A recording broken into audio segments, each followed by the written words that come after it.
So I just watched all of Stranger Things, and it's alright. I didn't think the ending was too bad, but I don't think it was ever going to have an ending that everyone was happy with. Spoiler warning going ahead if you haven't watched Stranger Things. Through all the videos I've watched, I learned that Oh Stranger my Things was goodness. originally meant to be an anthology series. That means, similar to shows like Black Mirror and The Twilight Zone, each episode or season has a different story and cast. That means that season 1 of Stranger Things wasn't supposed to extend into the later seasons, yet it did. And because the story wasn't originally planned for more than the first season, some things weren't fully fleshed out in the plot. Now, I think we can all agree that the first season of most shows is usually the best season. It's usually where the most passion, time, and effort is put into the show. There are cases where later seasons of a series are good. To be honest, I liked seasons 2 and 3 of Stranger Things. A similar case is the show Breaking Bad. Breaking Bad had a solid narrative that made the story flow and made sense. Another case is an all time favorite of mine, Avatar The Last Airbender. I specify The Last Airbender and not Legend of Korra because we don't talk about that show in this house. The Last Airbender had a solid storyline from start to finish, and it shows how much tender love and care they put into each episode. In Stranger Things' case, it never should have gone past season 3, in my opinion. Ending at season 1 would have gone down the anthology route, like I said earlier, or just put the kibosh on the show in general. But obviously, people wanted more, so we continued on to season 2. Season 2 honestly had a pretty happy ending, where everyone lives, except for the GOAT, Bob Newby, superhero.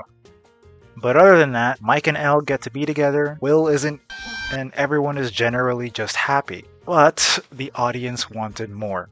So we got season 3, which I think never should have happened, but that's besides the point. I believe season 3 should have been the final season.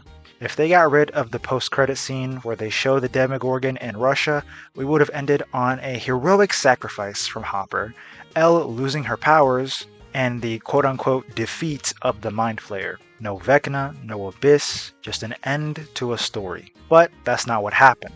We got to season 4, which brings higher stakes and leaves off a cliffhanger for season 5 that the Duffers just couldn't get to work. Like, they built this entire premise where the ground is cracking up, a bunch of people died, all this stuff happened, and then they just slapped the metal tape on it, and we're gonna do something else. So, for the sake of the narrative, season 3 was probably the best stopping point. Or we can scrap season 3, scrap the Russian side plot, and just go straight into Vecna and the Abyss. However, that probably wasn't possible because I doubt the Duffers even came up with the idea of Vecna or the Abyss before season 3, and maybe didn't even come up with it until like right before season 4, if we're being honest. Also, a side note for season 3, Billy literally dies right in front of Max, like gets ripped apart basically. And the next time we see her in the finale of season 3, she's just sitting there and having fun with Lucas, clowning on Dustin as if she didn't just watch her brother die. I get that Billy and Max didn't like each other, and they do a better job of showing how she deals with his death in season 4, but they could have had her become like a little bit more recluse or show some remorse and at least mention what she's feeling about the situation instead of her just going, "Oh, my brother died? Uh, Turn around. Look at what you see. my next point. The Duffer Brothers were probably way in over their heads, and it shows through interviews and any clips that surface after or even during the release of season 5 that they were not prepared for the big finale. Matter of fact, season 4 had a way more hype ending than season 5. They were blasting the epic version of running up that hill as they quote unquote beat the villains of the season. Shotgun blasting Vecna and, you know, throwing fire at him and all this stuff and chopping the head off the Demogorgon. It was crazy. I've seen plenty of people making a ruckus about how dramatic and hype the ending of season 4 was just to get a season 5 finale that kind of just fell flat. You've had 10 years.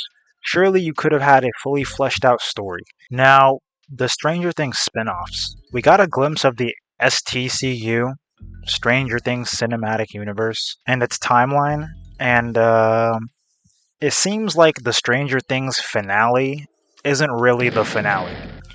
The trailer for Stranger Things The First Shadow released half a year ago, and the Tales of 85 trailer released recently. Side note, why does that one girl look like that? I saw someone say that she was the seasonal sacrifice character, and that honestly gave me a chuckle. When I heard that the Stranger Things finale wasn't really the finale and that Netflix was going to milk the soul out of this show, I was shocked. I was surprised. For some reason, I genuinely thought that the show would be wrapped up in a nice little bow as the original cast and fans of the show move on to new things. But now that I think about it, of course it wasn't going to end. The series is ending or nearing its end, and the big suits decide it's time to milk this cash cow by going all out on promotions, collaborations, and generally just turning the beloved series into a money printer. Why am I seeing a Demogorgon on a cereal box in partnership with Kellogg's? We'll be getting plenty of sequels, prequels, a musical or play or whatever it is, but as it currently stands, with the original 5 seasons, I do really like the series as a whole. So all I can hope is that the spin-offs are thought out and executed well. Please don't mess up this franchise, Netflix.